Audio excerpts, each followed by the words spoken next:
The apartment we won't share.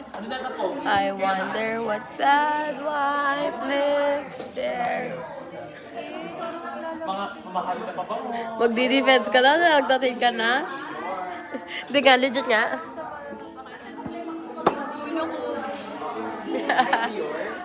Hindi na siya makagawa ng research, masama ng pakiramdam niya. Hindi pa nga ako nakagawa ng mind map. Ay, parang.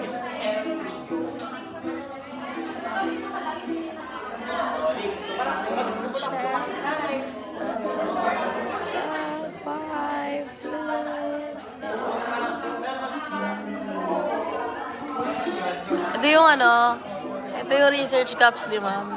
Isinan niya sa akin kasi me, I have the HDMI of my laptop and she doesn't. So, she used mine and she sent her whole research presentation. Here, wait, I'll show you guys. Yung video natin. Yeah, she sent her whole research here. So now we have a guide and I will not share it to anyone. Kasi ako mapag-angat akong tao. Gusto ko ako lang yung maangat or yung grupo ko lang yung maangat. Joke lang. Ay, si Sydney. So kami lang yung umaangat. Kasi hindi na-approve yung research namin eh. Hindi na-approve yung research namin dati. Tapos kila Sydney na-approve. Kaya gusto ko kami lang yung aangat. Joke lang, Sid. Yan o, ganda-gandahan na naman siya. Nasa namin lang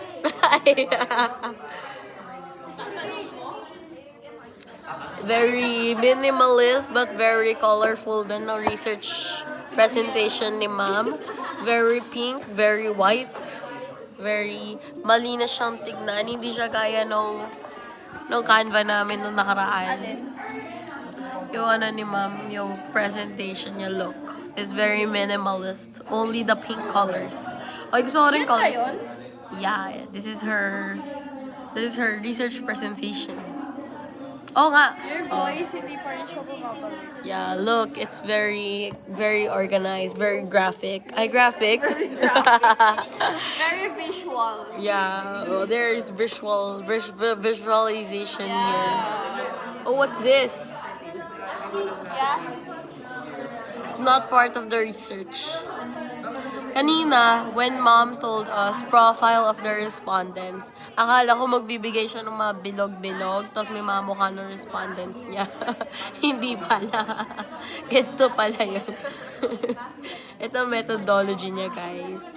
Ano ba to? Kanina ka pa, Tapos meron siyang review of related literature. Kukunin namin to as inspiration, naka-bullet lang. Kasi yung amin sobrang haba. Ay, joke lang, di pa pala tapos. Oh, ito may graph din siya, guys. Kasi nung pinanood ko siya kanina, sabi ko, wow, alam ko agad yung problem. Hindi ko na kailangan basahin yung many text. Oh, look, there's a wash of snake. Ito yung timeline. Napag-aralan namin to sa reading and writing. Oh, may graph din siya. Feeling ko tatagyan ko na rin ang ganda yung background of the study namin.